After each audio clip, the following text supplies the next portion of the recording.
Imagine abrir os olhos num mundo sem paredes, sem cama e sem a certeza de que o dia vai terminar bem. Você acorda porque o frio aperta, porque a fumaça irrita o nariz ou porque algum ruído no escuro avisa que ficar distraído custa caro. Antes de qualquer coisa, você me conta nos comentários de onde está assistindo. Que horas são aí? E quantos graus está fazendo no seu lugar? Depois disso, já se inscreve no Senhor Primal e deixa o like, porque a rotina que vem agora não tem conforto, descanso fácil nem segurança garantida. Na pré-história, viver não era uma sequência de aventuras épicas, era uma soma de tarefas urgentes. Água, calor, alimento, proteção e cooperação ocupavam a cabeça o tempo todo. E cada decisão pequena podia decidir quem veria o próximo amanhecer. Os arqueólogos não assistiram a esses dias, claro, mas cruzam ossos, ferramentas, fogueiras, pólen, marcas de corte, dentes gastos e paisagens antigas para reconstruir o que era provável. O resultado é um retrato duro, sensorial e muito mais real do que a fantasia costuma mostrar. Você não entra nessa história como herói. Entra como alguém vulnerável, dependente do grupo e preso ao ritmo da luz, do clima e da fome. O mundo ao seu redor muda conforme a região e a época, mas quase nunca parece domesticado. Há vales abertos, florestas cerradas, rios gelados, planícies varridas pelo vento, costas frias e áreas secas onde a poeira entra nos olhos e na garganta. Você aprende a ler o terreno como hoje alguém lê um mapa no celular. Um grupo antigo precisava notar onde havia sombra, trilha de animais, pedra boa para lascar, abrigo natural, água parada demais para ser segura e caminhos por onde um predador poderia surgir sem aviso. Não existia a ideia de natureza como cenário bonito, separado da vida prática. Tudo era recurso, ameaça ou pista. Uma elevação servia para enxergar longe, um brejo podia esconder comida e doença, e uma caverna podia salvar da chuva e, ao mesmo tempo, abrigar competidores perigosos. Em muitos períodos do Pleistoceno, o clima oscilou bastante. Paisagens inteiras mudavam com o avanço do frio, da seca ou de chuvas mais fortes, e os primeiros humanos precisavam ajustar rotas, hábitos e até o repertório de ferramentas a essas mudanças lentas e brutais. Aquilo que hoje parece uma vista grandiosa era para você um teste diário de leitura do ambiente. Sentir o clima não era olhar a previsão, era perceber o ar queimando o rosto, a umidade colando na pele, o vento roubando o calor das mãos e a chuva transformando o chão em lama traiçoeira. O tempo fazia parte do corpo desde o primeiro passo do dia. Em regiões frias, a madrugada podia endurecer dedos, travar articulações e tornar qualquer tarefa mais lenta. Em áreas quentes, a preocupação virava sombra, água e ritmo de deslocamento, porque caminhar no horário errado drenava energia antes mesmo da caça ou da coleta começarem. O grupo inteiro se organizava em torno dessas sensações. Nem sempre era possível escolher a melhor hora para sair, mas era possível distribuir esforço, proteger crianças, poupar um ferido, decidir quem ficaria no fogo e quem arriscaria o terreno aberto. Pesquisadores acreditam que a adaptação humana ao clima combinou biologia e cultura. O corpo mudou ao longo do tempo, mas roupas simples, peles, fogo, abrigo, mobilidade e cooperação foram tão importantes quanto qualquer traço anatômico. Sobreviver significava transformar sensação em decisão rápida. Antes mesmo de enxergar bem, você ouve o mundo, goteira em rocha, Asa levantando em bando, mato raspando, casco distante, água correndo, estalo de galho e silêncio repentino funcionam como mensagens constantes. O ouvido ajuda a mapear o que ainda está fora do campo de visão. Ler som exige treino. Nem todo ruído é ameaça, mas confundir o normal com o perigoso cobra energia. E confundir o perigoso com o normal pode custar a vida. À noite ou em neblina, essa escuta atenta se torna ainda mais importante. Um grupo experiente não apenas escuta, ele compartilha interpretação. Alguém reconhece ave alarmada, outro nota mudança no vento, outro percebe padrão de pisada. Juntar audição e memória torna o ambiente menos opaco. A sobrevivência de caçadores-coletores depende fortemente de sensibilidade multissensorial. A arqueologia não registra o som, mas a lógica ecológica mostra que ouvir bem era uma ferramenta tão real quanto uma lasca afiada. Num mundo sem motores e sem cidades, cada barulho carregava muito mais informação do que hoje. O nariz também trabalha o tempo todo. Você sente terra molhada anunciando mudança de tempo, carniça revelando oportunidade ou perigo, fumaça denunciando outro grupo, água ruim com odor estranho e animal recente marcando território. O cheiro encurta distâncias invisíveis. Cheirar não substitui olhar, mas antecipa decisões. Um vale com odor pesado pode esconder poça contaminada.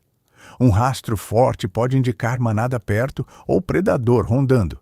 Até a própria fumaça do seu grupo precisa ser administrada para não entregar posição demais.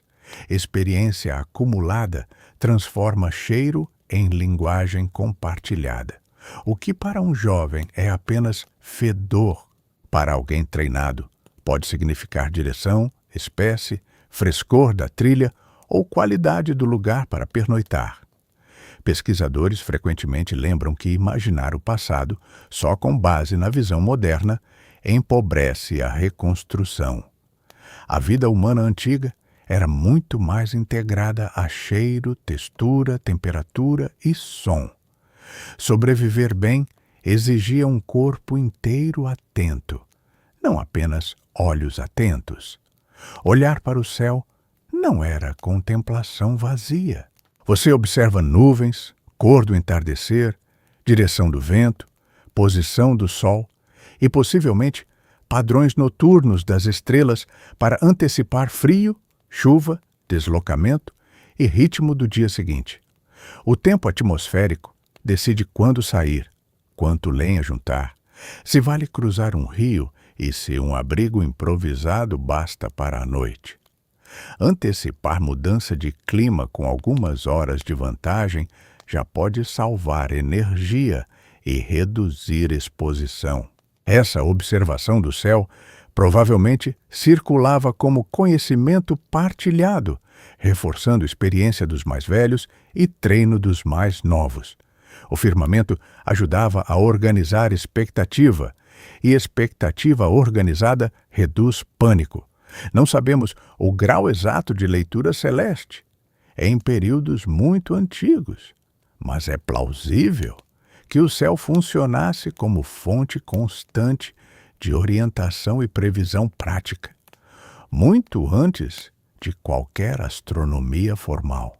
Para quem vivia exposto, o céu era informação aplicada, não pano de fundo romântico. Vestir-se não tinha a ver com estilo, tinha a ver com não perder calor e não ferir a pele no deslocamento. Em regiões frias ou ventosas, peles mal preparadas podiam salvar vidas. Em áreas mais quentes, cobrir demais significava suor, atrito e movimento mais pesado. Preparar uma pele demanda raspar gordura, secar, esticar, talvez esfregar gordura, cérebro ou outras substâncias para amaciar, além de cortar em formas úteis. Costura simples com tendão, fibra ou tiras podem ter surgido para ajustar melhor a proteção ao corpo. Quem sabia tratar peles dominava uma habilidade valiosa. Uma peça mal cuidada apodrece, endurece ou cheira tão forte que incomoda até perto do fogo. Uma peça boa reduz sofrimento, protege crianças e amplia o tempo suportável fora do abrigo durante o frio ou a chuva. Ferramentas ósseas associadas à perfuração e raspagem, além de estudos sobre ocupação de áreas geladas, reforçam a ideia de que roupas e coberturas corporais tiveram papel decisivo. O corpo humano sozinho raramente bastava para enfrentar certos ambientes. Vestir-se era tecnologia aplicada diretamente à pele. Acordar não começava com descanso completo. Você abre os olhos atento, testa o próprio corpo, escuta a respiração dos outros e tenta entender se o silêncio é seguro ou suspeito. Um graveto quebrando lá fora pode ser vento, mas também pode ser algo com fome. Ninguém desperdiça os primeiros minutos. Alguém mexe nas cinzas para procurar brasa viva. Alguém observa a entrada do abrigo. Alguém sente o cheiro do ar para saber se choveu à noite ou se algum animal passou perto deixando urina, fezes ou carcaça por perto. Dormir em grupo ajuda, mas também traz tensão. Há crianças acordando, gente tossindo com fumaça, corpos enrijecidos pelo frio e a necessidade de se mover, sem apagar o fogo nem acordar pânico desnecessário. O dia começa com vigilância antes de começar com o trabalho. Em muitos sítios pré-históricos, a repetição de fogueiras, restos de ossos, lascas de pedra e padrões de ocupação sugere que os abrigos eram organizados com lógica prática. O espaço não era aleatório. Ele precisava funcionar para cozinhar, dormir, guardar e reagir rápido ao perigo. Mesmo o amanhecer tinha cheiro de cinza, couro úmido e terra fria. Se ainda restou brasa sob a cinza, ela vale quase como alimento. Você se abaixa, sopra devagar, protege o ponto quente do vento e acrescenta material seco aos poucos. Fazer o fogo renascer economiza esforço, tempo e risco, porque produzir chama do zero. Pode falhar. Cuidar do fogo exige olho treinado. Madeira grossa dura mais, graveto fino pega rápido, capim úmido decepciona, resina ajuda, fumaça em excesso sufoca. Em algumas fases da pré-história, controlar fogo constante provavelmente separava grupos mais seguros de grupos muito mais expostos. O fogo aquece, ilumina, afasta certos animais, permite cozinhar, secar fibras, endurecer pontas, tratar peles e reunir gente ao redor. Perder essa chama durante chuva ou vento forte podia bagunçar o dia inteiro e ampliar o gasto de energia justamente quando energia era preciosa. Há debate sobre quando o domínio regular do fogo se consolidou, mas muitos cientistas veem nele uma virada gigantesca. Com comida cozida, noites menos hostis e proteção relativa, o fogo ampliou o mundo habitável e mudou profundamente a rotina humana. Uma fogueira não era decoração, era infraestrutura vital. Logo cedo, a sede pesa. Você não gira uma torneira. Precisa saber onde a água está e que tipo de risco ela traz. Um filete limpo em pedra pode ser ótimo. Uma poça grande demais, cheia de insetos e pegadas misturadas, pode matar devagar, com diarreia e infecção. Buscar água envolve memória do terreno e leitura de sinais. O som de correnteza, o verde mais intenso, a descida natural do solo, voo de aves e rastros recentes de herbívoros podem indicar um ponto útil. O problema é que aquilo que atrai seu grupo também atrai predadores e rivais. Nem sempre todos vão juntos. Às vezes, parte do grupo coleta enquanto outros vigiam.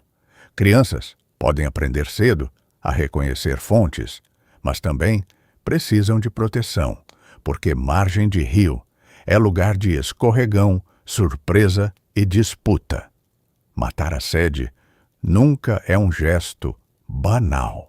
Sem cerâmica na maior parte dessa longa história, transportar a água exigia improviso com mãos, cascas, peles, cabaças em períodos posteriores ou visitas frequentes às fontes. Isso influenciava acampamentos, rotas sazonais e o tamanho do território explorado. Uma fonte confiável podia valer mais do que um abrigo bonito. Lavar o rosto, tirar sujeira do corpo ou limpar ferida existe, mas não como rotina confortável. Água fria dói. Tempo demais exposto pode custar calor corporal. E muitos ambientes têm lama, areia, fumaça, gordura animal e sangue grudando na pele como parte normal da vida. Você remove o que consegue com água, areia fina, raspagem, folhas ou simples fricção. A boca também sofre. Dente lascado, gengiva irritada e restos de alimento presos não são pequenos incômodos. Podem virar infecção incapacitante num mundo sem dentista e sem remédio confiável. O cheiro dos corpos fazia parte do ambiente, assim como o de couro, osso queimado, pele secando e fumaça. Conforto olfativo não era prioridade. O que importava era reduzir o suficiente os riscos imediatos e seguir funcional para andar, mastigar, carregar e vigiar. Vestígios dentários mostram desgaste intenso em várias populações antigas. Isso sugere dieta abrasiva, uso da boca como ferramenta em certos contextos e pouca margem para problemas bucais prolongados. Um abscesso podia ser mais ameaçador do que uma noite de frio. A sobrevivência raramente deixava espaço para a limpeza ideal. Antes de sair longe, você lê o entorno imediato. Pegadas frescas, penas no chão, marcas de lama na entrada, cheiro de carniça ou silêncio estranho entre aves, são sinais tão claros quanto placas. O mundo deixa pistas o tempo todo e ignorá-las é um luxo que ninguém tem. Se choveu durante a noite, o solo registra passagem recente. Se o vento mudou, a fumaça denuncia a posição do abrigo. Se um animal cavou perto dali, talvez haja raízes comestíveis ou uma toca perigosa. Cada detalhe pequeno pode economizar horas ou produzir desastre imediato. Essa leitura não depende de uma única pessoa genial. Ela nasce de observação acumulada e de comparação entre membros do grupo. Um vê marcas de cascos, outro percebe arranhão em tronco, outro lembra que naquela estação certa espécie costuma cruzar o vale ao amanhecer. Muitos pesquisadores ligam o sucesso humano à capacidade extraordinária de combinar memória, cooperação, atenção a padrões e transmissão social.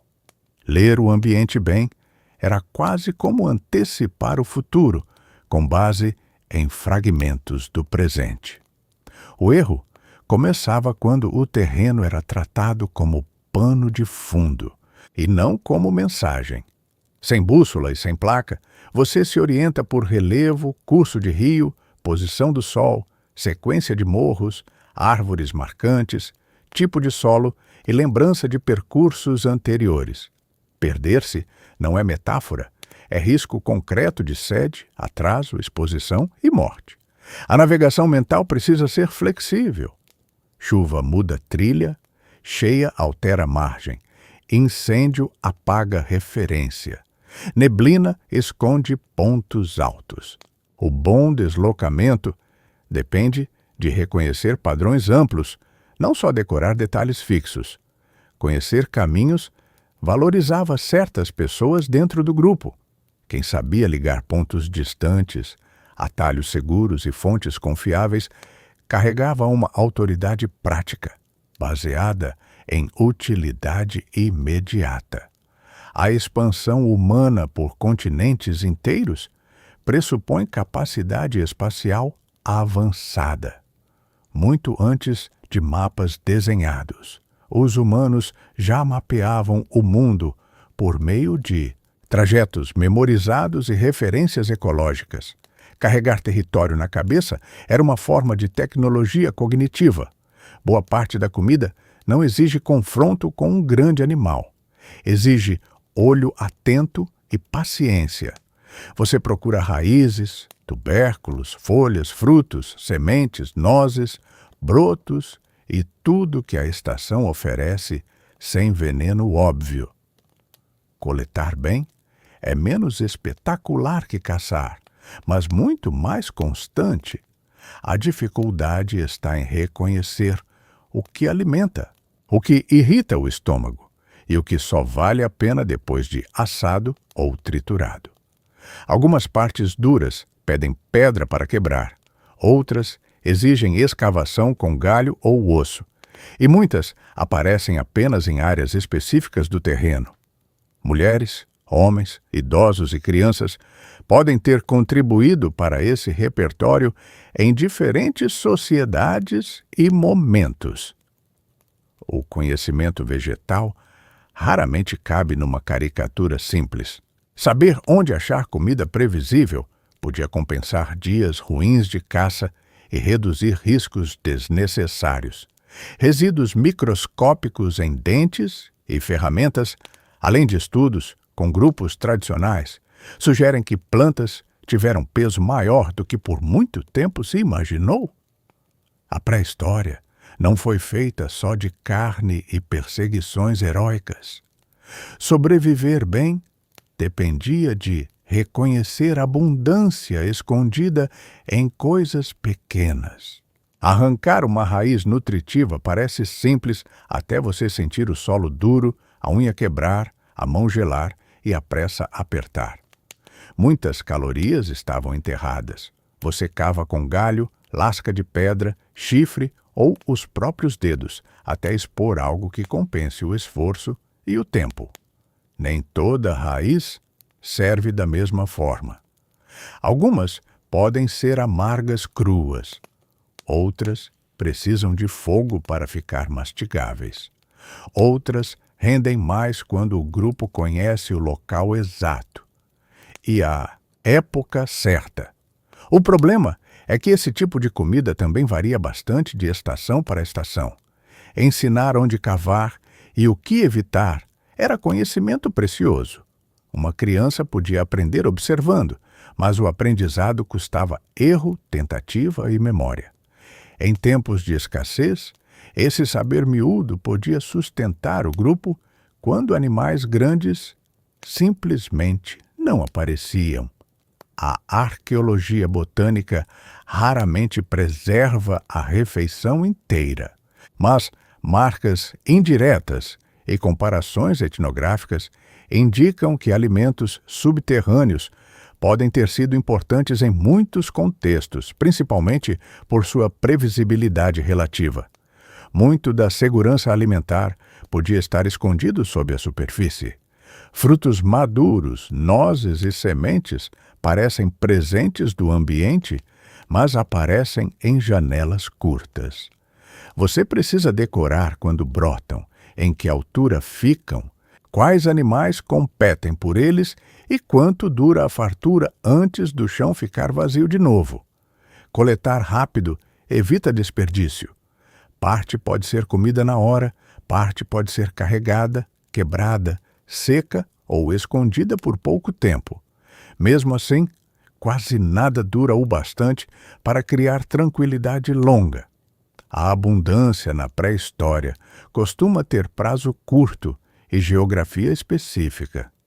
Esses períodos de fartura aliviam a tensão do grupo, facilitam alimentar crianças e talvez abram espaço para deslocamentos menos desesperados.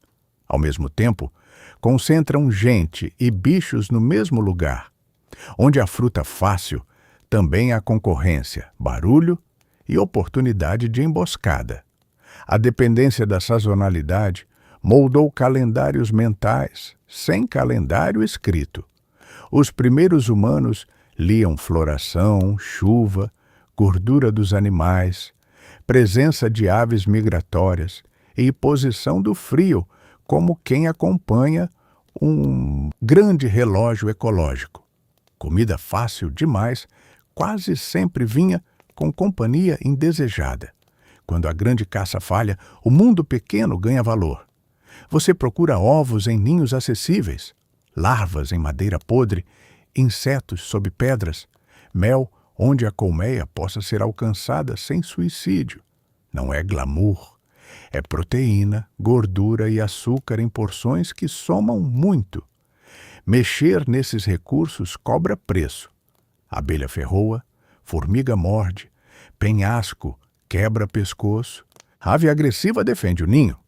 O cálculo é sempre entre risco e retorno. Às vezes, alguns punhados rendem energia rápida suficiente para atravessar um trecho inteiro de fome apertada. Esse tipo de obtenção de alimento também mostra flexibilidade mental. Um grupo que explora só uma fonte fica frágil. Um grupo que conhece dezenas de pequenas oportunidades espalhadas no território transforma paisagens difíceis em mosaicos de sobrevivência possível. Muitos pesquisadores veem na dieta ampla uma das grandes forças humanas, a capacidade de alternar entre carne, plantas, moluscos, ovos, insetos e restos oportunos ampliou a resiliência em ambientes muito diferentes. A inteligência alimentar aparece quando nada grandioso está disponível. Em certas regiões, a água oferece mais do que sede saciada. Você encontra moluscos, peixes presos em poças, crustáceos, aves aquáticas e plantas de margem. A costa e os rios podem parecer generosos, mas também punem distração com afogamento, lama funda e surpresa predatória. Recolher mariscos exige timing de maré e mãos resistentes. Pegar peixe pode envolver observação, cercamento improvisado ou puro oportunismo. Em rios rasos, bater água e conduzir cardumes para trechos favoráveis talvez fosse mais útil do que perseguir individualmente cada animal. Recursos aquáticos podem alimentar muita gente, o que ajuda grupos maiores ou estadias um pouco mais longas. Mas o cheiro de comida, a concentração de carcaças e o movimento constante também revelam sua presença a outros grupos e a animais que patrulham as mesmas margens. Sítios costeiros e ribeirinhos mostram que populações antigas souberam explorar ecossistemas aquáticos em vários momentos. Isso amplia a imagem da pré-história para além da cena clássica do caçador em planície aberta. Água não era só limite, muitas vezes era despensa e estrada. Se a meta do dia inclui carne grande, tudo começa com rastros. Você observa pegadas, fezes, galhos quebrados, tufos de pelo, lama remexida e direção do vento. Rastrear é quase montar uma história invisível, usando detalhes que desaparecem rápido com sol, chuva ou passagem de outros animais. Pegada funda pode indicar peso. Passada larga pode sugerir velocidade. Fezes ainda úmidas denunciam proximidade. O cheiro ajuda, mas também denuncia você. Aproximar-se pelo lado errado do vento transforma toda a perseguição numa longa caminhada inútil. Caçar não depende só de força. Um grupo eficiente distribui papéis, compara sinais, prevê fuga e decide quando insistir ou abandonar. Gente demais faz barulho. Gente de menos reduz margem de erro. A logística da caça é tão importante quanto o golpe final. Estudos de caçadores-coletores recentes e análises arqueológicas indicam que a leitura de rastros foi uma habilidade central por dezenas de milhares de anos. Trata-se de atenção fina, memória espacial e capacidade de inferência em estado puro. O animal quase nunca é visto primeiro. Primeiro, você lê sua passagem. Nem todo animal vale a tentativa. Você pondera tamanho, velocidade, chifres, terreno, distância, estado do grupo e o que já foi gasto naquele dia. Uma presa enorme pode render muito, mas também pode matar um caçador, escapar ferida ou arrastar a perseguição até o cansaço virar perigo. Animais jovens, velhos, isolados, atolados ou encurralados oferecem oportunidades melhores. Em certos contextos, atacar indivíduos mais frágeis é estratégia inteligente, não covardia. A pré-história premia eficiência, não bravura teatral. A decisão mexe com todos. Se a aposta dá certo, há comida, gordura, couro, tendão e osso. Se falha, há gasto calórico, ferimento, atraso no retorno e talvez noite sem refeição. Escolher a presa errada pode desequilibrar o grupo inteiro por mais de um dia. As marcas em ossos e os tipos de armas encontrados sugerem variedade enorme de estratégias ao longo do tempo e entre espécies humanas. Não existiu uma única forma universal de caçar na pré-história. A sobrevivência dependia de saber dizer não a uma chance aparentemente grande. Chegar perto o bastante sem ser notado exige controle de corpo impressionante. Você pisa onde o solo fala menos, dobra o tronco, usa relevo, vegetação, sombras e o rumo do vento. O coração acelera, mas o resto do corpo precisa parecer pedra, mato ou nada. Às vezes, o grupo cerca. Às vezes, dispersa. Às vezes, um único erro faz o bando disparar antes da hora. Se a presa tem visão boa, audição fina ou faro sensível, a caça pode acabar antes da primeira lança sair da mão. Paciência aqui vale tanto quanto coragem. Essa etapa revela confiança mútua. Um companheiro apressado estraga tudo. Um hesitante demais perde o timing. Em sociedades sem rádio, sem mapa e sem comando formal rígido, coordenação precisa nascer de treino, observação e leitura das intenções alheias. Alguns pesquisadores defendem que a cooperação em caça ajudou a moldar habilidades cognitivas humanas, como antecipação de ações, comunicação rápida e compartilhamento de objetivos complexos. Caçar é, em parte, agir junto antes mesmo de tocar no animal. Quando chega a hora do ataque, a distância entre você e a presa parece curta demais. Lança de madeira, ponta lascada, braço tenso, chão irregular e um animal que não quer morrer formam uma combinação brutal. O golpe precisa atingir bem, ou o contra-ataque vem em segundos. Muitas lanças antigas talvez fossem usadas mais para perfurar de perto ou pressionar em conjunto do que para arremesso longo perfeito. Isso torna a cena mais perigosa do que o cinema costuma mostrar. Ferir um grande herbívoro de perto é quase pedir para o caos começar. Depois do primeiro impacto, todos precisam reagir rápido. Contornar, distrair, recuar, finalizar, evitar cascos ou chifres. O sucesso não é um instante heróico, mas uma sequência de microdecisões feitas sob gritos, poeira, sangue e medo real. Traumas ósseos em algumas populações antigas, inclusive entre neandertais, já foram comparados a lesões de pessoas que lidam de perto com animais grandes. Isso alimenta a hipótese de caçadas muito arriscadas em certas fases e regiões. A carne grande quase sempre vinha cobrada em perigo proporcional. Nem sempre a força bruta vence. Muitas vezes o terreno faz metade do trabalho.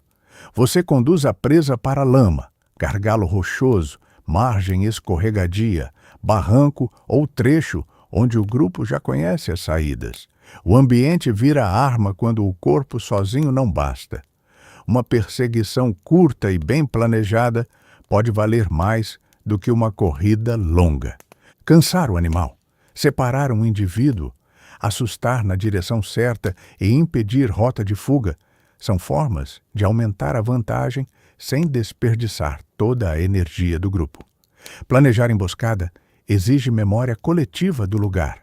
Alguém lembra onde o vale afunila, outro sabe onde o vento muda, outro conhece a rota do rebanho em determinada estação.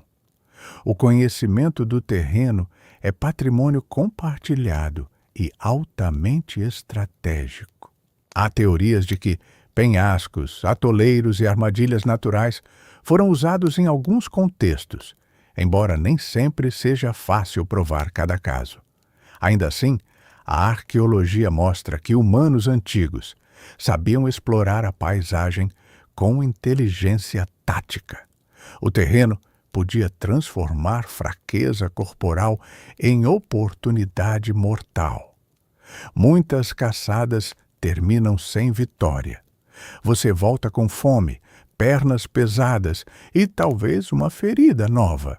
O problema não é só o estômago vazio, é o custo acumulado.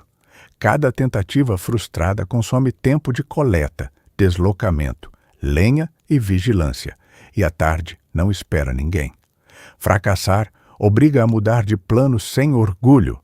O grupo pode recorrer a alimentos menores, recolher o que sobrou de outro animal, trocar rota ou reduzir esforço para guardar energia. Insistir por teimosia é receita para piorar um dia ruim. Nessas horas, a cooperação pesa de verdade.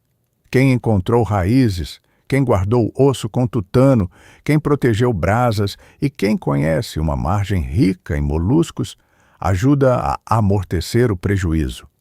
A sobrevivência depende de repertório amplo, não de uma única aposta.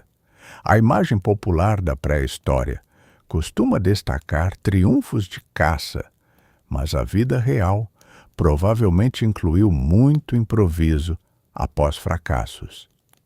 A resiliência humana aparece tanto na adaptação ao insucesso quanto no sucesso em si. Viver bem não era caçar sempre, era não quebrar depois de falhar. Nem toda carne vem de um abate próprio. Você pode encontrar um animal morto por queda, doença, afogamento ou ataque de predadores. À primeira vista, parece sorte, mas carcaça é relógio correndo. Quanto mais tempo passou, maior o risco de contaminação e disputa. O cheiro, os insetos, a rigidez do corpo e as marcas de dente contam a história. Se grandes carnívoros ainda rondam, aproximar-se vira jogo perigoso. Se a carne ainda presta, o trabalho é cortar rápido as partes mais valiosas antes que a chance desapareça. O oportunismo alimentar é sinal de inteligência prática. Num mundo duro, desperdiçar recurso por vaidade faria pouco sentido. O desafio era saber quando valia a pena arriscar confronto e quando a carcaça já custaria mais do que entregaria. Muitos debates sobre os primeiros humanos envolvem justamente o peso relativo de caça ativa e aproveitamento de carcaças. Em vários contextos, as duas estratégias provavelmente coexistiram. A pré-história premiava quem reconhecia valor antes dele apodrecer ou ser tomado. Se esse mergulho no cotidiano pré-histórico já te fez olhar a caça, a fome e o improviso com outros olhos, se inscreve agora no Senhor Primal e deixa o like. E me diz nos comentários, qual dessas tarefas você acha mais difícil de enfrentar sem tecnologia moderna, rastrear, abater ou aproveitar uma presa até o fim. Depois do abate, começa outro trabalho pesado. Abrir o corpo, retirar carne, soltar couro, separar articulações e aproveitar gordura, órgãos e tendões. O animal no chão é alimento em potencial, não alimento pronto. Transformá-lo em recurso útil exige técnica e velocidade. Lascas bem afiadas cortam mais do que muita gente imagina. Você precisa saber onde entrar, por onde seguir a fibra, como evitar estragar partes valiosas e como dividir o esforço sem contaminar ou perder tempo. Moscas, cheiro forte e mãos escorregadias aceleram a pressão. Essa etapa também é socialmente sensível. Quem participa, quem recebe primeiro, o que vai para crianças, idosos ou feridos, e o que é carregado agora ou deixado para depois, afeta relações internas. Partilhar comida não é só bondade, é estrutura do grupo. Marcas de corte em ossos pré-históricos revelam padrões de açougue muito informativos. Elas mostram acesso a músculos, línguas, medula e outras partes valiosas, ajudando os cientistas a reconstruir técnicas e prioridades alimentares. Caçar mata a presa. Desmembrar transforma morte em sobrevivência concreta. Em muitos contextos, a gordura vale quase mais que a carne magra. Você quebra ossos longos para chegar ao tutano, raspa gordura aderida e aproveita vísceras energéticas quando fazem sentido. Calorias densas são preciosas num mundo de esforço físico contínuo. Quebrar osso pede pedra adequada, mira e prática. O objetivo é abrir sem pulverizar o que interessa.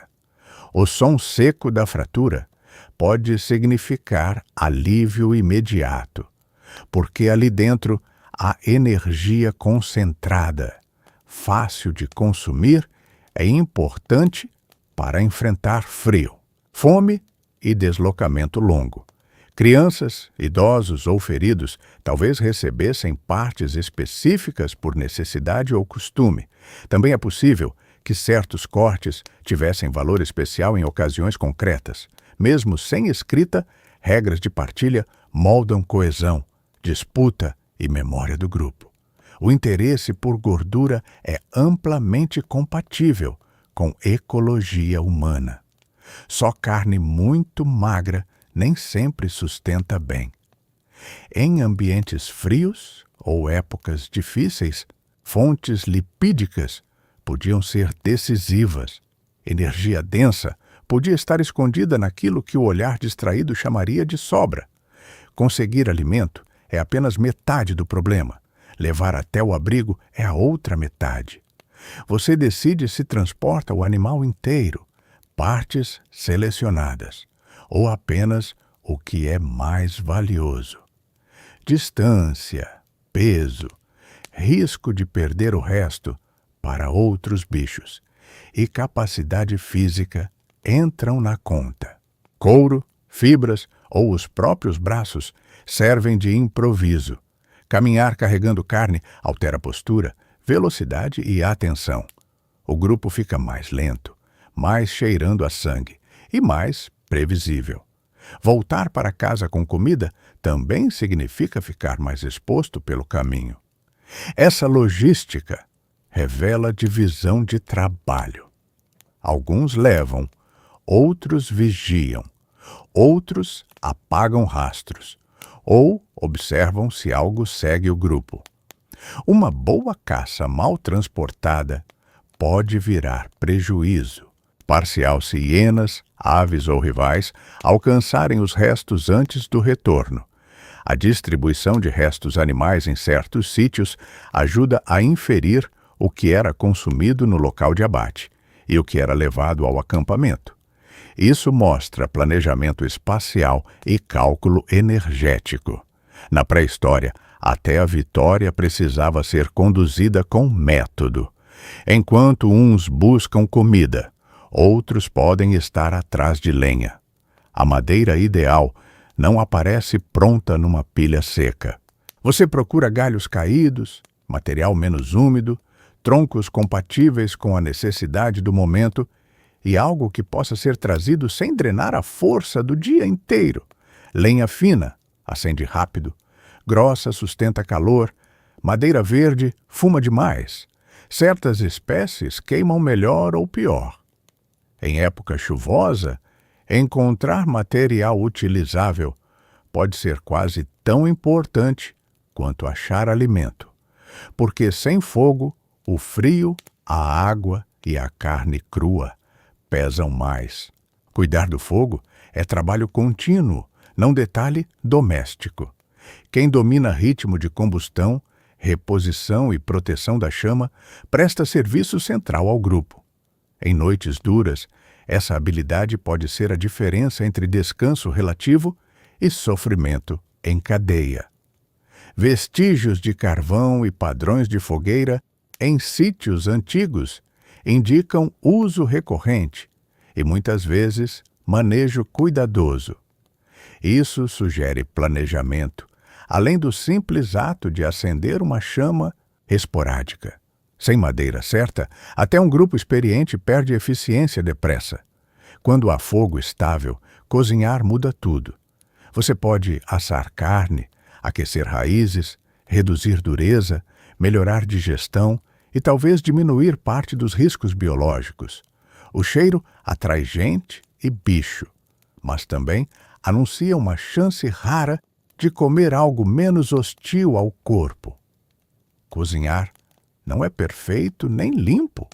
Há gordura pingando, fumaça entrando no olho, partes queimando por fora e cruas por dentro, cinza aderindo à superfície. Mesmo assim, transformar alimento pelo calor poupa mastigação, amplia aproveitamento e torna certas coisas comestíveis. Reunir-se em torno da comida cozida também organiza tempo e relação social. O fogo cria um centro temporário, permite compartilhar, conversar, observar os outros e transmitir prática. Parte da vida coletiva pode ter ganhado forma nesses momentos de refeição e espera. Vários pesquisadores associam o cozimento a mudanças profundas na ecologia humana, no aproveitamento energético e possivelmente até no modo como o tempo noturno passou a ser usado. Cozinhar era uma forma de tecnologia digestiva, antes de qualquer panela sofisticada. Nem todo alimento pode ser devorado na hora. Quando há excedente, você tenta estender sua utilidade com secagem, exposição controlada ao fogo, separação de partes e consumo prioritário do que estraga rápido. A conservação é modesta, mas já representa vantagem enorme. Secar carne depende de clima, corte, insetos e distância do calor. Errar o ponto pode estragar tudo. Mesmo assim, qualquer técnica que aumente em pouco a durabilidade reduz pressão imediata e oferece margem para dias piores ou deslocamentos mais longos. Guardar recurso cria outra camada de relação interna. Surge a necessidade de vigiar, decidir acesso e lembrar onde algo foi deixado. Isso pode favorecer cooperação, mas também tensão, porque comida acumulada desperta valor social instantâneo. A preservação pré-histórica raramente deixa prova direta completa, mas a lógica ecológica sugere que grupos observadores teriam aproveitado, quando possível, formas simples de retardar a perda dos alimentos. Conservar pouco já era o bastante para mudar o humor de um grupo inteiro. Boa parte da sua eficiência depende de pedra bem escolhida. Você procura material que quebre com controle e gere bordas afiadas como sílex, quartzo, obsidiana onde houver, ou rochas locais adequadas. Uma boa lasca corta tendão, raspa pele, abre planta e salva esforço muscular. Lascar pedra exige técnica de golpe, ângulo, força e leitura do núcleo. Uma pancada boa produz formato útil. Uma ruim desperdiça matéria-prima e pode ferir a mão. Quem domina isso carrega uma vantagem silenciosa em quase todas as tarefas do dia. Ferramentas também circulam entre pessoas. Podem ser feitas ali, reafiadas, trocadas, ensinadas e descartadas quando perdem função.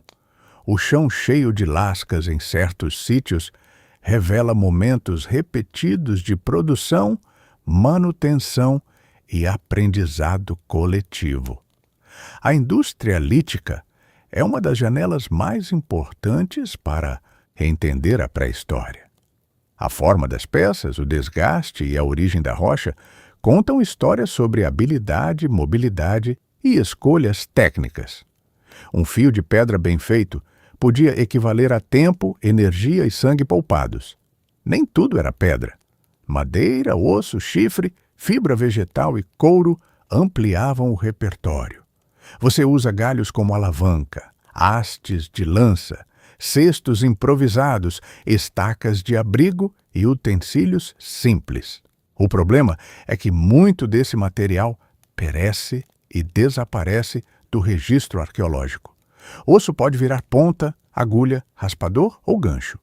Fibra pode amarrar, prender, pendurar, costurar. Madeira pode ser endurecida no fogo e ajustada pela raspagem.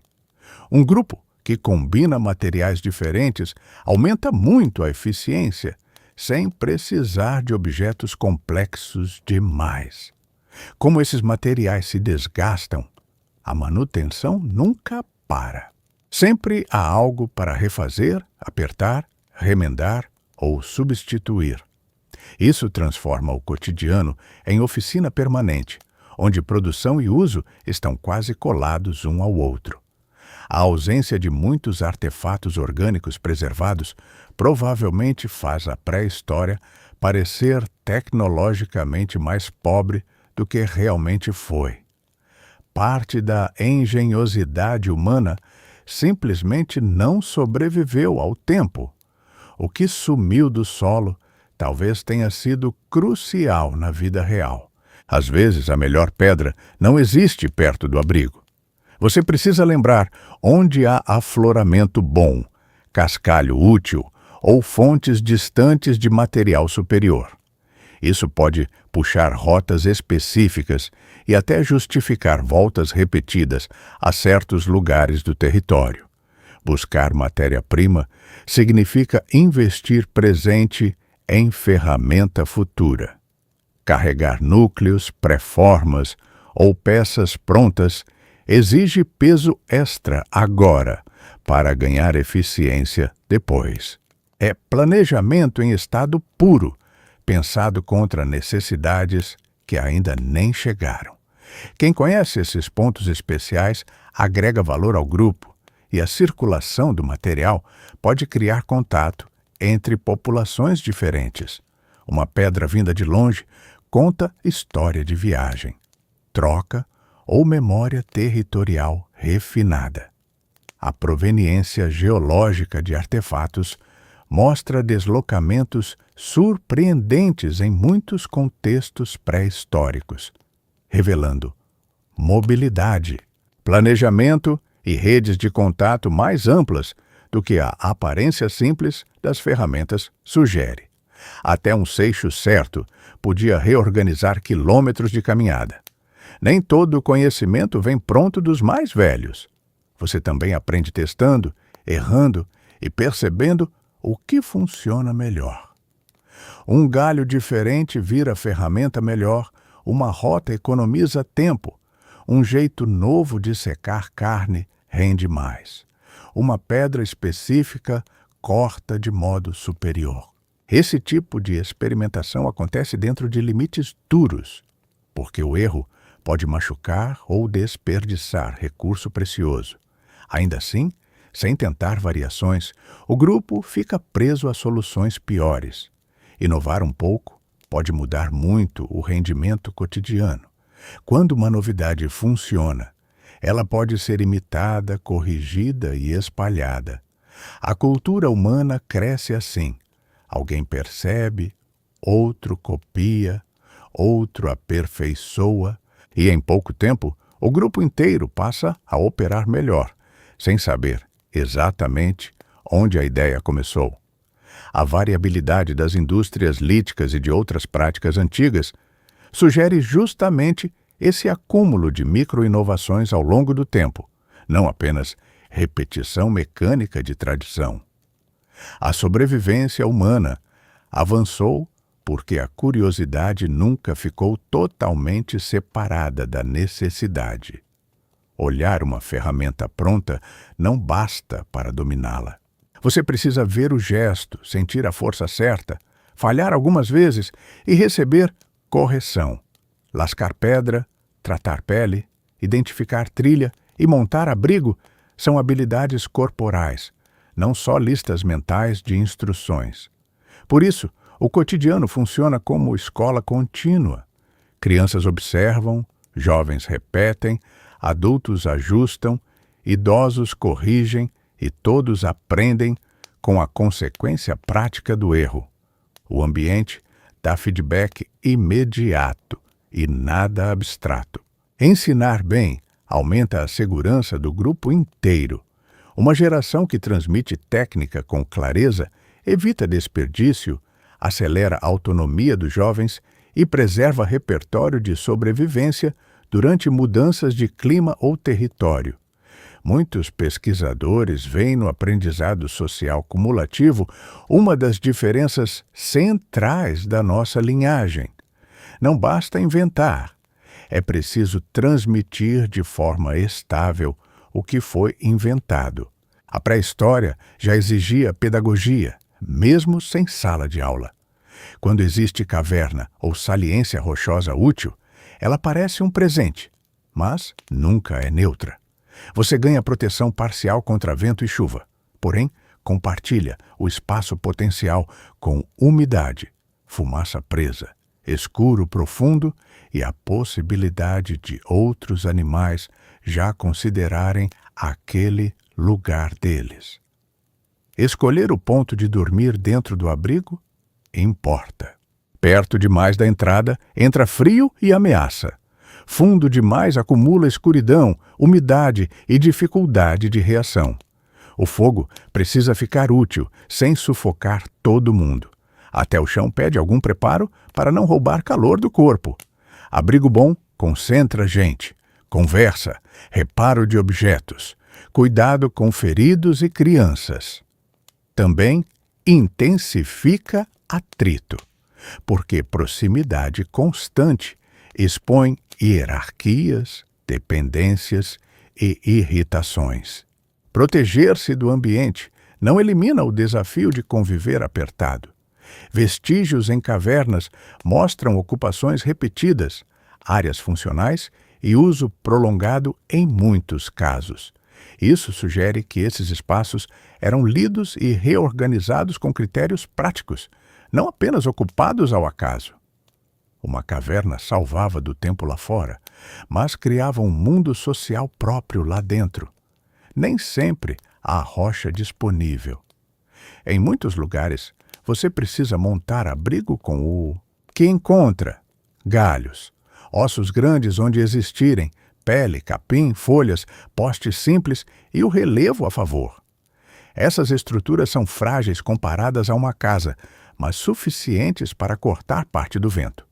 Erguer algo rápido exige noção de direção do ar, drenagem do solo e estabilidade. Chão que parece bom de tarde pode virar lama à noite. Estrutura baixa conserva calor, mas aperta. Estrutura alta ventila, mas perde eficiência térmica. Cada escolha cobra uma renúncia. Fazer abrigo em espaço aberto provavelmente envolve várias mãos. Enquanto alguns montam, outros juntam material, observam o entorno e mantêm o fogo.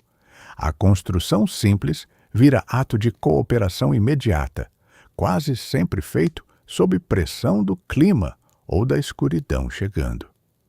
Sítios a céu aberto são mais difíceis de preservar e identificar, mas evidências espalhadas indicam que estruturas temporárias fizeram parte importante da vida humana antiga, especialmente em deslocamentos e ocupações sazonais. Abrigo primitivo não precisava durar anos, precisava funcionar naquela noite. Quando a chuva entra em cena, quase tudo piora de uma vez. O chão afunda, a lenha falha, a pele molhada pesa, a fumaça irrita mais, rastros somem e o corpo perde calor sem alarde dramático, apenas numa drenagem constante que cansa, entorpece e diminui a atenção. Você tenta levantar material do chão, proteger o fogo, apertar o grupo, aproveitar reentrâncias, usar peles como barreira e reduzir movimento desnecessário. Mesmo assim, noites úmidas podem ser longas e miseráveis, sobretudo para crianças, idosos ou alguém já doente. Em clima hostil, cooperação concreta importa mais do que discurso.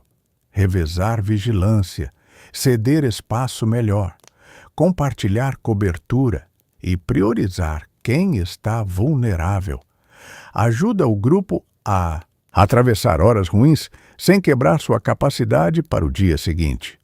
A arqueologia não captura a sensação completa de uma tempestade antiga, mas a combinação de ocupações sazonais, manejo do fogo e escolha de abrigo sugere que a umidade foi um inimigo persistente em muitos contextos. A chuva não precisava matar rápido para ser devastadora. Bastava desgastar tudo ao mesmo tempo. No frio severo, o mundo encolhe. Você pensa menos em distância e mais em calor conservado.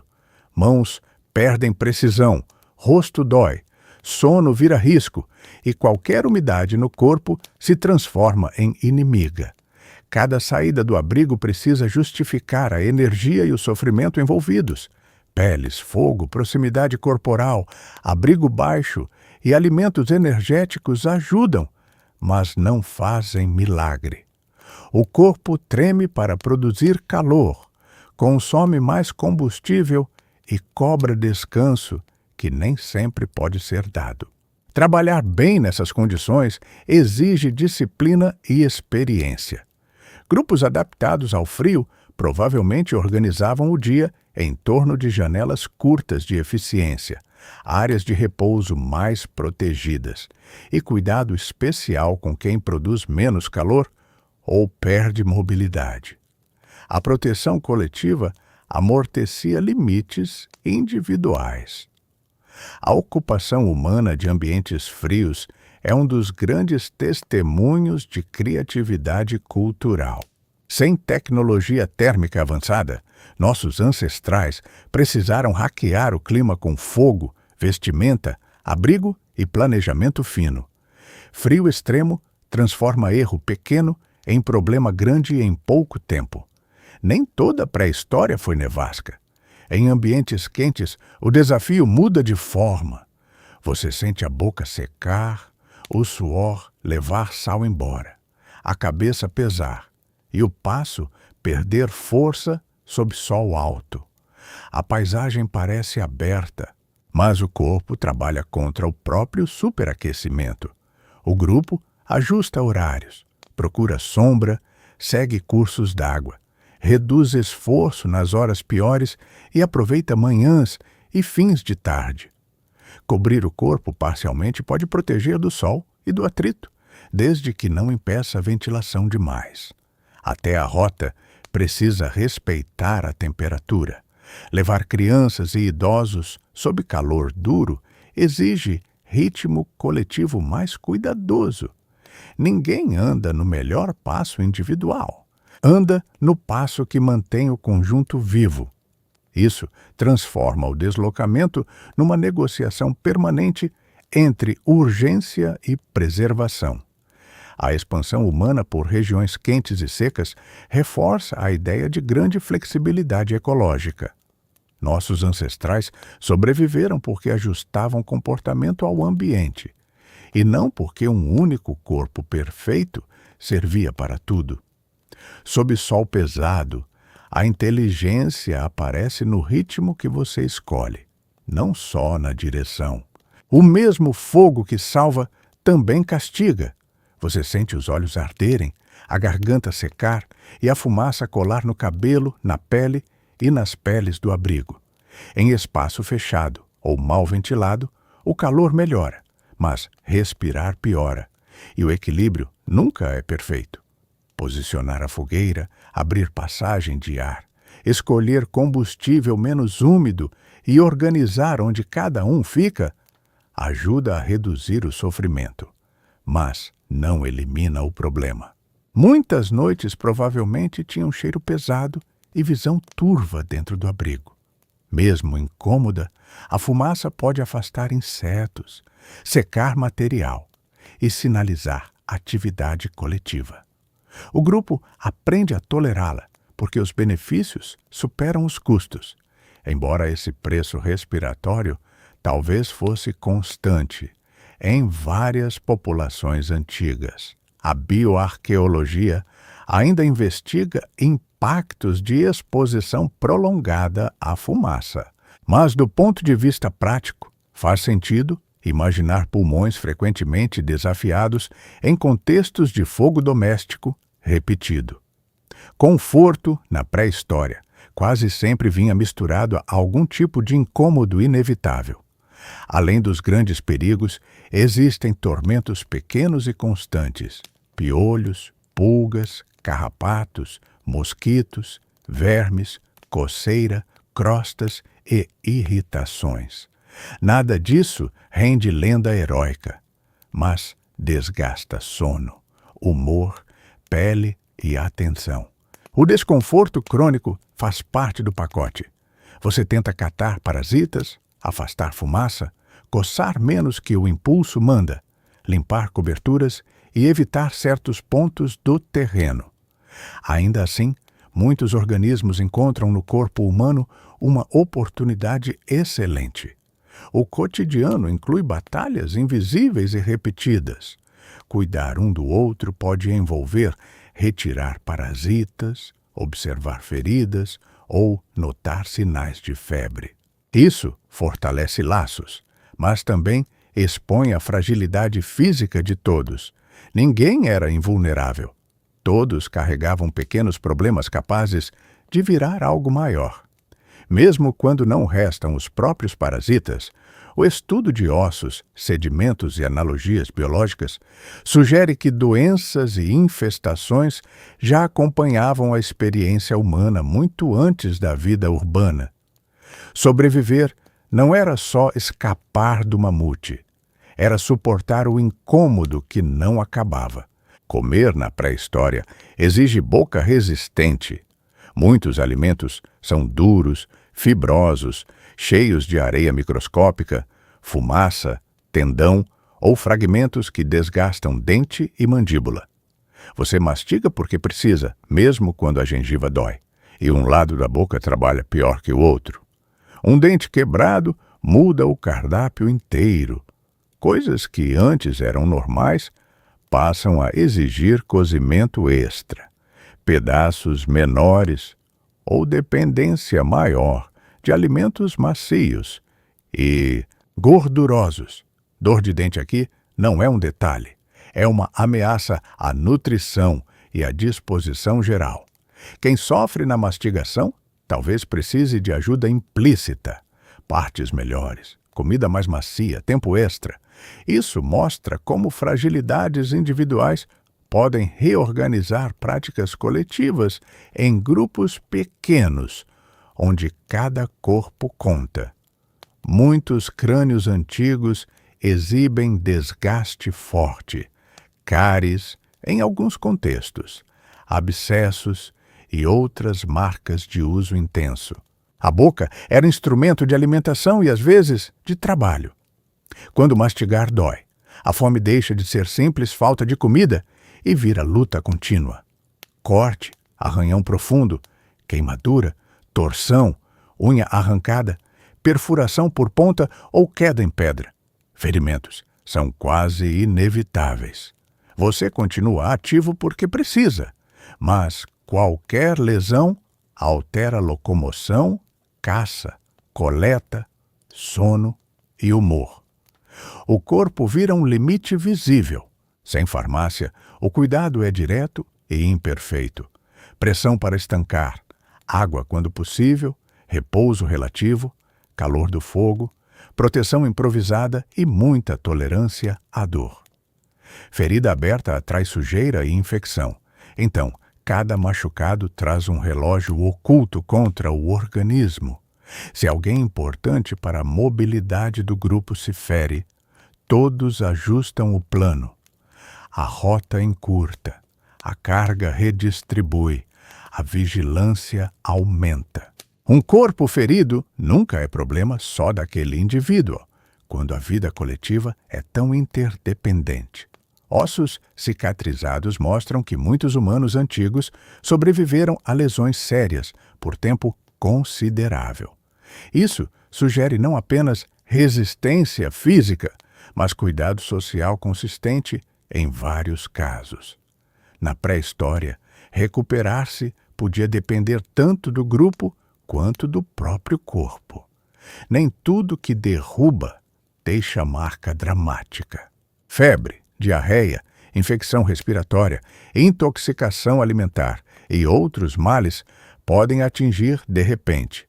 Você sente fraqueza, perde água, perde apetite e percebe que até tarefas pequenas se tornam absurdamente pesadas. Doença reduz a margem de erro, porque consome energia sem produzir nada em troca. Se o grupo está em deslocamento, o problema piora. Parar demais aumenta risco de escassez. Mover-se com doente reduz ritmo e exige apoio constante. Não existe solução confortável. Aqui, a compaixão e o pragmatismo se chocam. Cuidar de alguém custa recursos, mas abandonar destrói coesão e talvez memória valiosa. A arqueologia mostra indícios de indivíduos debilitados, que viveram mais tempo do que viveriam sozinhos, o que aponta para ajuda real. Grande parte das doenças antigas não deixa prova direta simples, mas pesquisadores combinam sinais ósseos, contexto ambiental e comparações biológicas para reconstruir um quadro em que a enfermidade já era parte dura da experiência humana. O inimigo podia estar dentro do corpo quando o ambiente lá fora já parecia ameaçador o bastante. Viver em grupo significa que nem todo corpo precisa estar perfeito o tempo inteiro. Você pode ter alguém mancando, um velho com mobilidade menor ou uma pessoa convalescente, ainda assim integrada ao cotidiano. Isso muda a imagem simplista de uma pré-história sem cuidado. Quem anda menos pode contribuir com memória do terreno, vigilância, preparo de material, observação de crianças ou conhecimento de plantas e ritmos sazonais. A utilidade não se resume à corrida e ao golpe. Sociedades pequenas percebem valor em várias formas de participação. Ajudar custa, claro.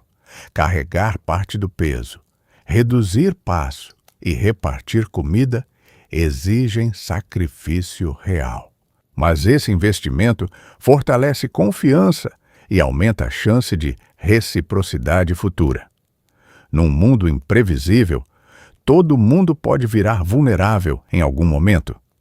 Esqueletos com lesões antigas cicatrizadas e limitações prolongadas sugerem episódios de suporte social.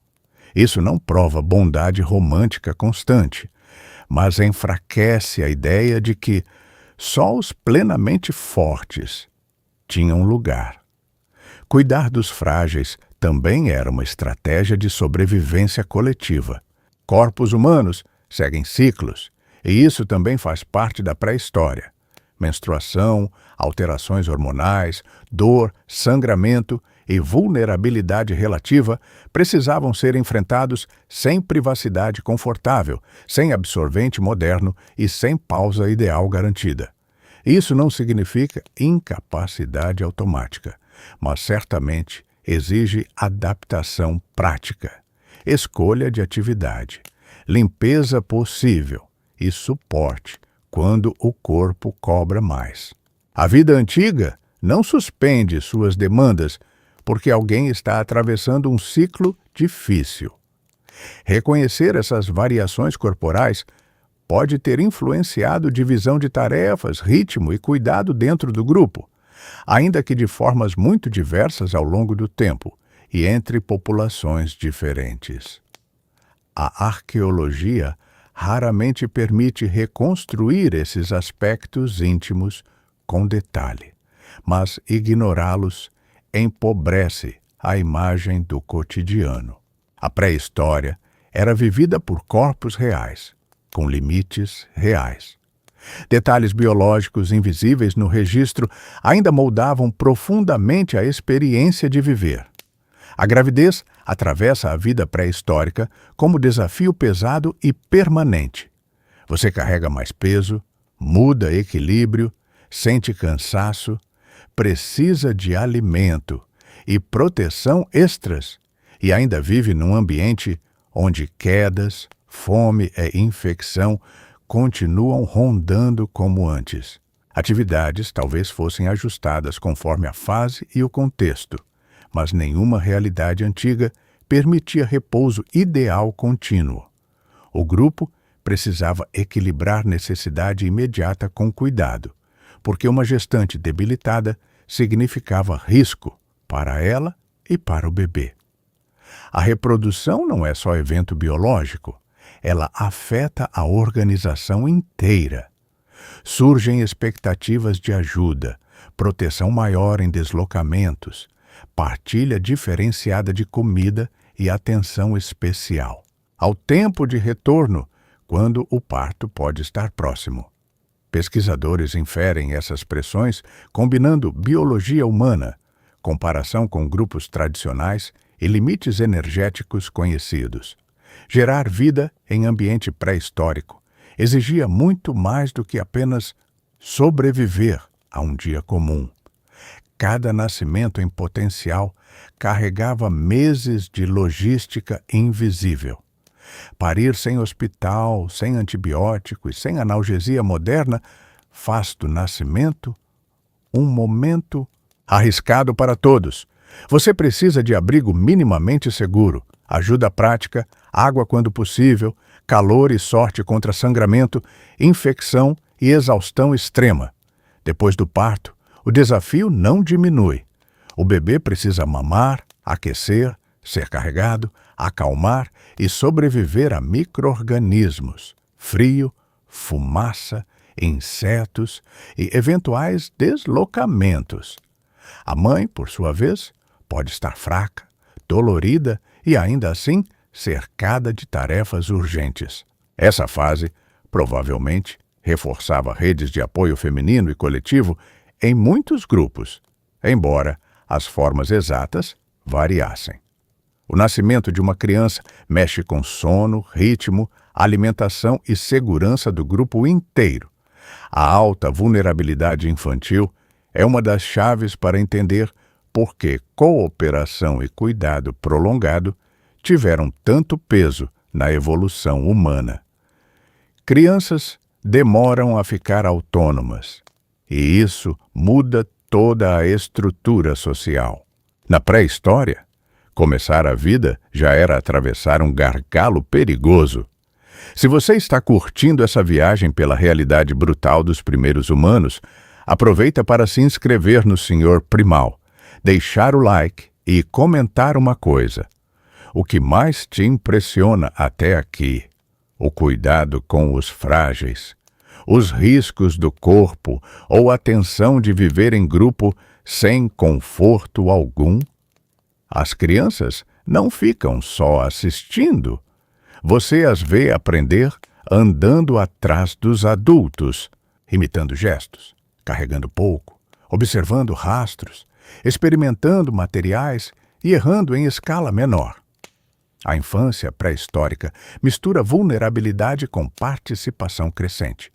Brincar e aprender talvez estivessem profundamente misturados. Arremessar pedra pequena, testar galho como lança, mexer em barro, seguir trilha ou ouvir histórias ao redor do fogo podem ter treinado habilidades reais, sem parecer aula formal. Criar criança em grupo reduz carga individual e amplia o número de olhos atentos. Irmãos, avós, tios e outros adultos podem intervir, ensinar ou vigiar. Isso aumenta a chance de sobrevivência, embora também crie conflito, disciplina e negociação constantes. Longa infância e aprendizado social intensivo são marcas importantes da nossa espécie. Grande parte do que fez humanos prosperarem depende da capacidade de transmitir saber por observação, repetição e correção ao longo de muitos anos. Uma criança curiosa podia ser trabalho extra e, ao mesmo tempo, investimento no futuro do grupo. Num mundo sem escrita, lembrar é uma forma de infraestrutura. Você pode ter alguém mais velho que já viu a seca anterior, conhece a rota de inverno, reconhece planta perigosa ou sabe onde existe pedra boa além da colina. Memória vira recurso material. Essa experiência acumulada poupa erro. Saber que certo vale alaga, que determinada fruta amadurece depois da primeira chuva forte, ou que uma passagem estreita costuma concentrar presas na estação fria, muda a qualidade das decisões do grupo.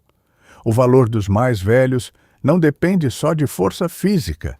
Eles podem arbitrar, ensinar, contar, corrigir e manter tradições técnicas. Em grupos pequenos, perder essa memória pode ser quase como perder um mapa mental construído durante décadas. Pesquisadores discutem bastante o papel da longevidade relativa e da transmissão intergeracional na evolução humana. Conhecimento compartilhado ao longo do tempo aumenta a resiliência diante de ambientes imprevisíveis. Sobreviver não exigia só músculos, exigia gente que lembrasse o que o ambiente já tinha feito antes. Além de parceria prática, você cria apego. Há vínculo entre pais e filhos, atração, ciúme, cuidado, proteção seletiva e preferência por certas companhias. Mesmo em contexto duro, a vida social não pode ser reduzida à engrenagem fria de sobrevivência. Laços afetivos influenciam quem divide melhor a comida, quem assume mais risco para salvar alguém, quem tolera o passo lento de outro corpo e quem sofre mais intensamente uma perda. Emoção altera logística, tanto quanto força altera a caça. Ao mesmo tempo, vínculos também geram conflito, favoritismo e disputa. A afetividade humana é poderosa porque une e complica ao mesmo tempo. E isso já devia ser verdade em sociedades muito antigas. A partir da nossa biologia social, do cuidado prolongado com crianças e de evidências de cooperação, é plausível supor relações emocionais ricas muito antes das instituições familiares modernas. A pré-história não foi feita por peças neutras, foi feita por pessoas capazes de apego profundo. Viver junto o tempo todo não produz apenas união. A disputa por comida, espaço de abrigo, parceiro, prioridade de uso do fogo, ritmo de marcha e interpretações diferentes do risco. Você convive porque precisa, mas necessidade não apaga a tensão humana. Conflitos podem explodir em empurrão, ameaça, agressão e afastamento temporário, ou ser contidos por costume, parentesco e dependência mútua. Em grupos pequenos, briga séria tem custo alto, porque cada corpo útil importa e rancor prolongado enfraquece todos. Ao mesmo tempo, cooperação repetida, cuidado com crianças, partilha de alimento e memória comum criam cola social poderosa. O grupo funciona justamente porque balança atrito e necessidade, não porque todos sejam naturalmente harmoniosos o tempo inteiro. A pré-história humana provavelmente conheceu tanto solidariedade quanto violência. Ossos com trauma, indícios de cuidado e estrutura social inferida apontam para uma realidade complexa, sem romantização simples. A vida em grupo protegia do mundo, mas também obrigava você a negociar com outros egos vulneráveis. Além do próprio grupo, existem outros humanos no território. Encontrá-los pode significar troca, aproximação, curiosidade e até união temporária. Mas também pode trazer competição por água, caça, pedra ou abrigo estratégico. A fronteira entre visitante e rival nunca é fixa. Sinais de presença alheia aparecem em fogueira recente, restos de abate, trilha diferente, lascas de rocha trazidas de longe ou ruído noturno estranho. Aproximar-se sem cautela pode entregar posição, recursos e fraquezas do seu grupo. Nesses encontros, comunicação, gesto, postura corporal e leitura de intenção valem muito. Uma reação precipitada pode transformar oportunidade de cooperação em confronto, enquanto excesso de confiança pode resultar em perda de recurso ou pior. A arqueologia e a genética mostram contatos variados entre populações humanas diferentes ao longo do tempo, incluindo trocas culturais e cruzamentos. O mundo pré-histórico não era feito de grupos totalmente isolados uns dos outros. Ver outro humano no horizonte nem sempre traz alívio. Às vezes, traz cálculo imediato. Você não depende só de palavras completas como as nossas. Gestos, olhares, postura, apontar, assobios, sons curtos e expressões faciais podem coordenar caça, avisar perigo, orientar criança e regular convivência. Comunicação útil não precisa parecer palestra. Mesmo assim, muitos cientistas acreditam que formas complexas de linguagem foram crescendo com o tempo, ampliando a precisão do ensino, da memória coletiva e do planejamento. Explicar onde achar água amanhã é diferente de reagir ao perigo de agora. Quanto melhor o grupo comunica a intenção, menor a chance de erro caro. Isso afeta a caça conjunta, partilha de alimento, cuidado com fogo, ensino técnico e até reconciliação após conflito. Falar, ou quase falar, muda muito a eficiência social. Debates sobre linguagem pré-histórica continuam abertos, mas a anatomia, cognição comparada e cultura material sugerem que a comunicação humana já era extremamente sofisticada muito antes da escrita. Antes do alfabeto, o corpo inteiro podia servir de frase. Quando a luz cai, o mundo muda de dono. Sua visão ajuda menos, sons parecem maiores, e a imaginação trabalha junto com o medo. O escuro amplia a distância entre o fogo e o desconhecido. Tudo além do brilho imediato pode esconder olho refletindo, pata leve ou gente hostil. O grupo ajusta a posição, alimenta as brasas, recolhe o que atrai bicho, aproxima crianças e decide quem vigia. Dormir completamente relaxado seria imprudente em muitos contextos. O descanso existe, mas geralmente misturado com alerta residual. A noite também reúne. Perto do fogo, pode haver reparo de ferramenta, comida tardia, toque, história observação do céu e reforço de laços. O mesmo escuro que assusta cria intimidade social dentro do círculo iluminado. Alguns pesquisadores sugerem que o fogo expandiu o uso social da noite, abrindo espaço para ensino, narrativa e vínculo. É uma ideia plausível, porque a escuridão controlada altera radicalmente o comportamento coletivo. A noite não era apenas ausência de trabalho, era outro tipo de trabalho sobre a mente. Você não está no topo absoluto o tempo inteiro. Grandes felinos, hienas, canídeos, crocodilianos em certas regiões, serpentes e outros animais também observam, patrulham e testam oportunidades. O predador prefere vantagem fácil, e um humano distraído pode parecer exatamente isso. Evitar ataque envolve fogo, vigilância, barulho intencional, grupo coeso, escolha de abrigo e leitura de sinais. Pegadas perto demais, carcaça arrastada, silêncio incomum de aves ou cheiro forte podem avisar que o território está ocupado por algo que caça melhor que você. A proteção coletiva aumenta a confiança, mas não elimina o medo. Crianças, feridos e gente sozinha correm mais risco. Então, a organização espacial do grupo importa. Até para urinar à noite, afastar-se demais pode ser erro sério. Marcas de mordida em ossos humanos e competição por cavernas com carnívoros reforçam a ideia de uma convivência tensa e real com predadores ao longo da pré-história.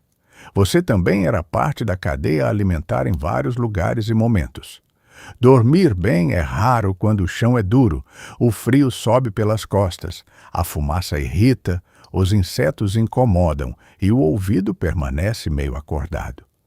Você deita como dá, talvez sobre peles, plantas secas ou simples terra preparada, tentando conservar calor e posição segura.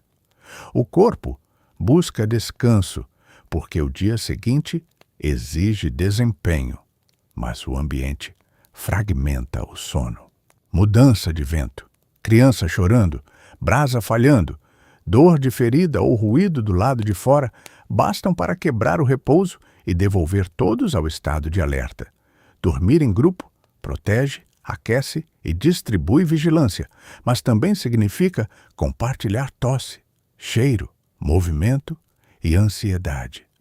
Até o descanso depende da qualidade da convivência e da estabilidade mínima do abrigo.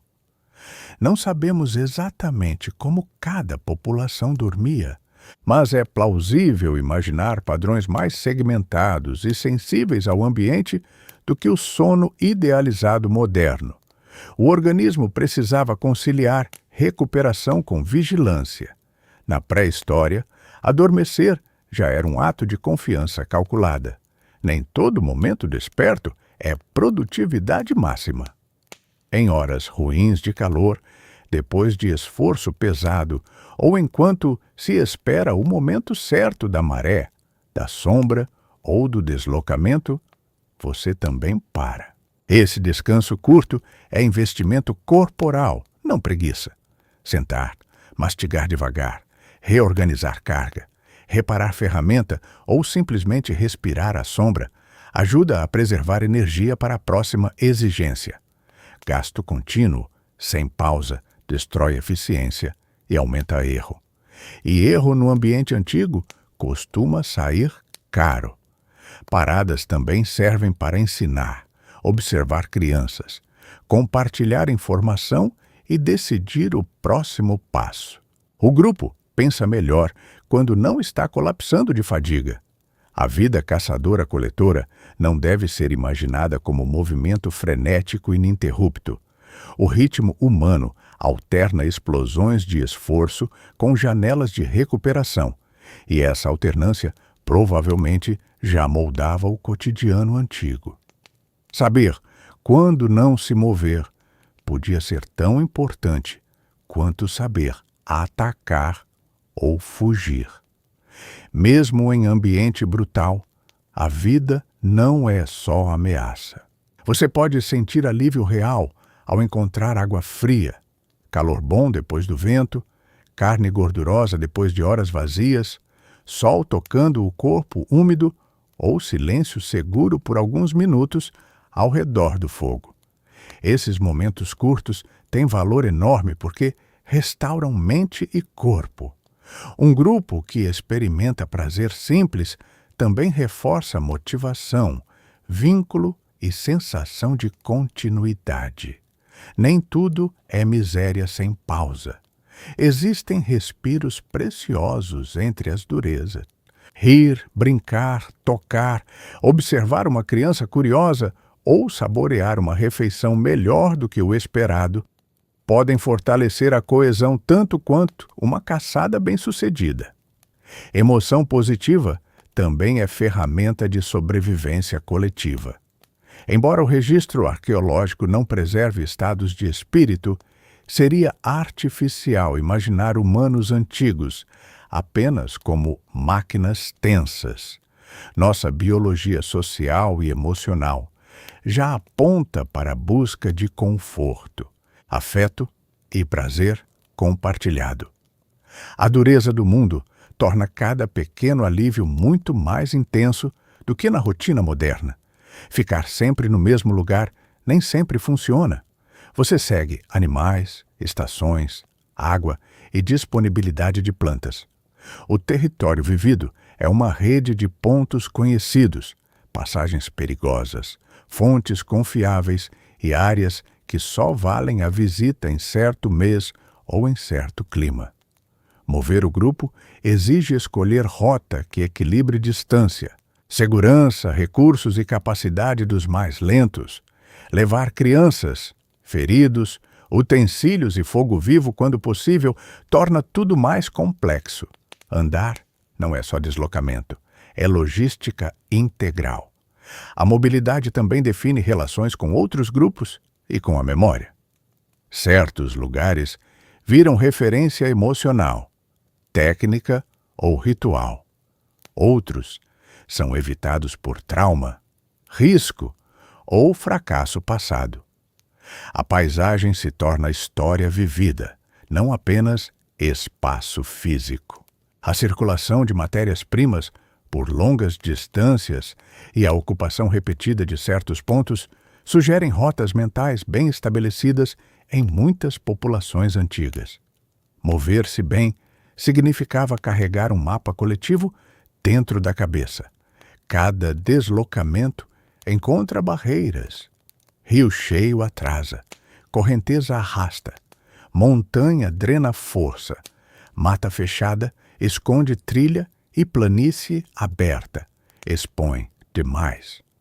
Você precisa ler, não só onde quer chegar, mas o que o caminho fará com o corpo e com os recursos levados.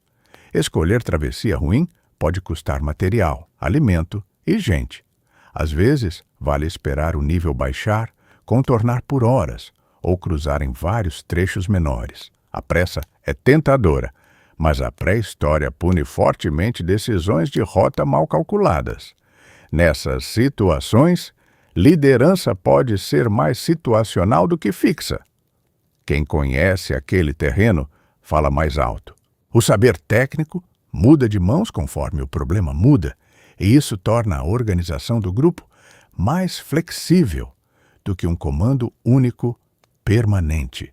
A expansão humana por ambientes diversos mostra que nossos ancestrais desenvolveram grande competência espacial e capacidade de adaptação tática a obstáculos naturais. Caminho errado não era só atraso. Podia ser evento letal. A cada estação, o mesmo lugar vira outro. O rio muda volume, a planta some ou volta, animais engordam ou migram, o vento muda de direção, insetos explodem em número e certas trilhas deixam de funcionar. Você vive num calendário ecológico sem páginas. Adaptar-se significa saber o que cada período permite e proíbe. Um vale excelente no verão pode ser armadilha no inverno. Uma fruta abundante por semanas desaparece por meses. O território não oferece as mesmas respostas o ano inteiro. Esse ritmo sazonal organiza a memória coletiva, deslocamento, expectativa e até humor. Saber que a fase ruim tem fim, ou que a fartura curta precisa ser aproveitada agora, ajuda o grupo a distribuir esforço com menos improviso cego. A sazonalidade é chave para interpretar muitos sítios arqueológicos, porque ajuda a entender por que certo lugar foi ocupado, por quanto tempo e com qual tipo de recurso dominante. Viver bem na pré-história era, em grande parte, aprender a pensar em ciclos. Há dias ruins e há fases ruins. Você pode atravessar uma sequência de fracassos de caça, planta pouco disponível, água distante e clima hostil. Nesses períodos, a fome deixa de ser sensação passageira e vira lente que muda humor, julgamento e força muscular. O grupo reduz desperdício, recorre a itens antes menos desejáveis, encurta deslocamentos arriscados ou aposta em mudança diária. Comer menos, andar mais devagar e aceitar alimento de pior qualidade podem ser estratégias temporárias para não colapsar de vez. A escassez pressiona relações. Partilhar fica mais difícil. Irritação cresce. Hierarquias podem endurecer e decisões se tornam mais tensas.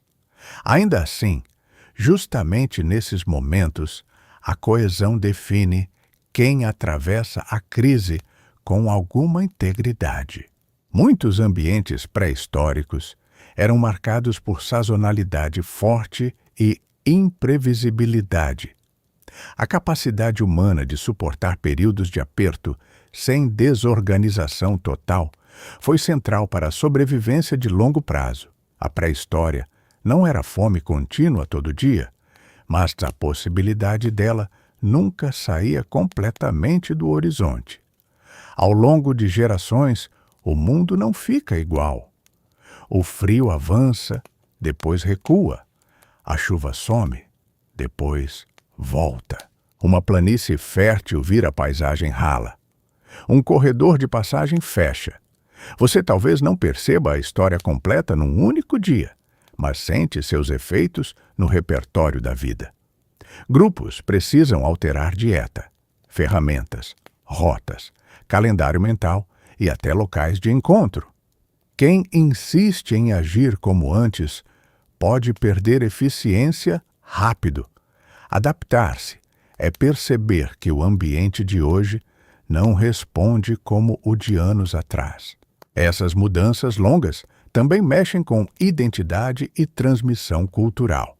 Técnicas úteis podem perder valor, outras emergem, e a memória dos mais velhos precisa dialogar com novidade concreta em vez de ser seguida cegamente.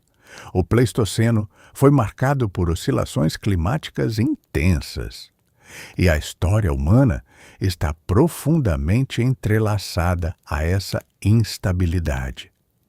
Sobreviver significou responder repetidamente a um planeta que mudava. A pré-história não foi uma fase parada. Foi uma vida inteira dentro de um mundo em transformação. Às vezes, o perigo não caça nem adoece. Simplesmente despenca do ambiente. Uma enxurrada muda a margem do rio. Uma pedra solta na encosta vira ameaça. Um raio incendeia a área seca. E uma ventania derruba abrigo improvisado. A natureza também surpreende sem aviso pessoal. Nesses momentos, a resposta precisa ser imediata. Recolher, correr, largar peso, proteger fogo, reagrupar gente e encontrar posição menos ruim. Não existe planejamento perfeito contra todo acidente, apenas repertório para reduzir desastre. Catástrofes pequenas revelam a importância da coordenação. Separar-se no caos, perder criança de vista ou abandonar material crítico pode transformar um evento agudo em dificuldade que ecoa por vários dias. Sedimentos, marcas de ocupação interrompida e reconstruções ambientais lembram que a vida pré-histórica também enfrentou eventos abruptos, não apenas pressões lentas e previsíveis. Nem todo trauma vinha de erro humano. Parte vinha da violência aleatória do próprio mundo físico. Em alguns contextos específicos e ainda debatidos, restos humanos com marcas de corte e fraturas sugerem consumo de carne humana. Isso não precisa ser tratado como regra geral da pré-história, mas como possibilidade extrema, ligada a ritual, violência, escassez ou combinação desses fatores. A ideia choca hoje, porém, o mundo antigo colocava grupos diante de pressões e códigos muito diferentes dos nossos. O importante é não transformar um fenômeno pontual em caricatura universal, nem fingir que ele jamais existiu no registro arqueológico. Se ocorreu em certos casos, o canibalismo revela fronteira moral variável e contexto social específico. Pode apontar desespero, hostilidade entre grupos, tratamento ritual dos mortos ou práticas cuja lógica completa já se perdeu. Sítios, como alguns atribuídos a neandertais e humanos modernos, alimentam esse debate com evidências técnicas de açougue, aplicadas a ossos humanos. É um tema sério, delicado e ainda interpretado com cautela. A realidade pré-histórica, às vezes, é mais desconfortável do que qualquer ficção popular. A adaptação não aconteceu só nas escolhas do dia. Aconteceu também no corpo ao longo de tempos enormes. Você herda pernas eficientes para caminhar, mãos capazes de precisão, cérebro social, sudorese útil em certos contextos e uma fragilidade notável fora do abrigo tecnológico. Cada traço anatômico traz vantagem e custo. Andar muito bem não faz você correr como felino. Mãos delicadas fabricam ferramenta, mas também se cortam fácil. Grande cérebro ajuda a planejar, mas cobra energia constante. Ser humano é um equilíbrio de trocas, não perfeição absoluta. Por isso, a cultura pesa tanto. Sozinho, o corpo humano é vulnerável. Em grupo, com fogo, ferramenta, memória e linguagem, ele vira outra coisa.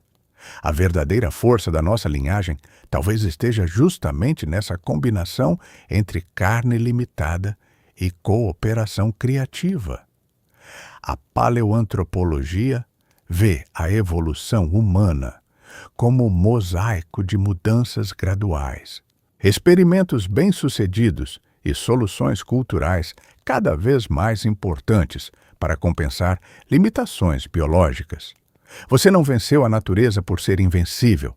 Venceu por aprender a multiplicar o próprio corpo com técnica e aliança. Seu corpo pré-histórico acumula cicatriz, calo, queimadura leve, mordida de inseto, arranhão, unha gasta, ombro dolorido e joelho sobrecarregado. A aparência física carrega o histórico do ambiente e do trabalho, quase como um diário gravado em pele e osso. Essas marcas não são apenas lembranças, elas influenciam movimento. Uma cicatriz repuxa, um calo protege, uma antiga torção limita a corrida e uma dor recorrente muda o jeito de carregar peso. O corpo aprende, mas também paga pelo que aprende. Ver as marcas dos outros ajuda a ler experiência, fragilidade e função dentro do grupo. Quem já se feriu em certa caça ou travessia, talvez seja ouvido com mais atenção quando aquele risco reaparece. A bioarqueologia mostra traumas, desgaste articular e sinais de esforço repetitivo, compatíveis com vida fisicamente exigente. O corpo antigo era produto de trabalho constante em terreno difícil. A sobrevivência deixava a assinatura visível em quase todo o mundo. Mesmo sob pressão brutal, a mente humana não vive só de calorias e medo. Você pode riscar, pintar, gravar, adornar, acumular objetos estranhos ou prestar atenção especial a certas formas, lugares e restos. Isso sugere que o mundo também era vivido como significado.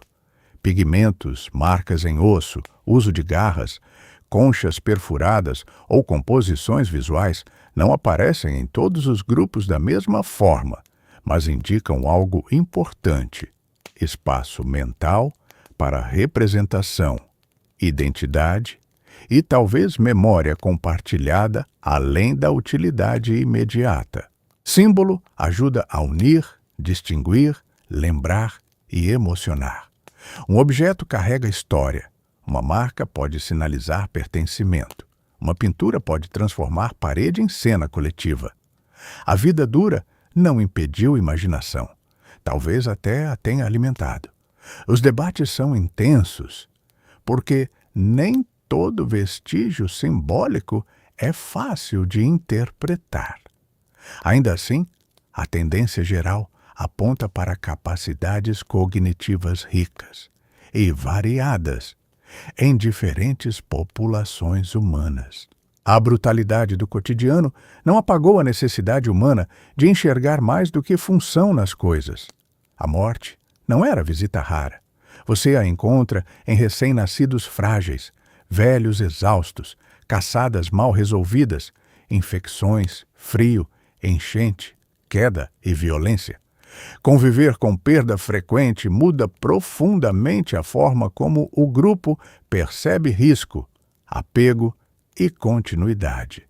O que fazer com o corpo varia por tempo, lugar e população. Pode haver abandono, proteção contra carniceiros, deposição em local específico, uso ritual ou práticas que hoje só podemos supor a partir de pistas incompletas. Nem tudo era igual. Nem tudo é decifrável. Independentemente da forma, a ausência pesa. Um caçador, uma mãe, uma criança ou um velho não deixam apenas vazio emocional. Deixam lacuna funcional, memória interrompida e redistribuição de tarefas. A morte reorganiza o grupo inteiro. Alguns enterramentos e contextos especiais sugerem atenção simbólica aos mortos em certos períodos. Isso não significa ritual universal complexo, mas mostra que os humanos antigos podiam atribuir importância social duradoura à perda. Na pré-história, o luto talvez fosse tão concreto quanto a falta de uma mão a mais no trabalho. Quando você junta tudo isso, a vida pré-histórica deixa de parecer uma cena isolada e vira um sistema impressionante de adaptação. Corpo, clima, fome, técnica, medo, afeto, território e memória trabalham juntos o tempo inteiro para manter o grupo funcionando. Nada era fácil, mas quase nada era aleatório. Cada hábito que parece simples hoje nasceu de milhares de ajustes feitos por gente que viveu sem garantia, testou soluções, perdeu companheiros, encontrou atalhos e transmitiu o que funcionou adiante. A história dos primeiros humanos é, no fundo, a história de como fragilidade individual foi compensada por inteligência coletiva. Você quase nunca sobreviveria sozinho naquele mundo. Em grupo, com conhecimento acumulado, as chances mudavam completamente. É por isso que a ciência trata a pré-história como o capítulo central da condição humana. Ali se formam comportamentos, dependências e capacidades que ainda estruturam quem somos, mesmo cercados hoje por paredes, remédios e eletricidade. O passado remoto não está morto. Ele continua operando dentro da sua rotina moderna? No fim das contas, viver na pré-história era acordar sem garantias e, ainda assim, construir rotina sobre o caos. Você comia quando dava, errava, aprendia, dividia, adoecia, observava o céu, protegia o fogo e seguia, porque parar significava desaparecer do mapa do tempo. Se o ser humano chegou até aqui, não foi por viver num mundo gentil, mas por transformar fragilidade em método. Ferramenta, memória, linguagem, cuidado e adaptação foram armas tão importantes quanto qualquer lança de pedra. Antes de sair, comenta: você teria sobrevivido um inverno inteiro? E já que chegou até o final dessa viagem, se inscreve no Sr. Primal, ativa o sininho e deixa o like. Quero saber também qual parte dessa rotina pré-histórica mais te impressionou. A fome, o frio, a cooperação, a violência do ambiente ou a força mental necessária para continuar.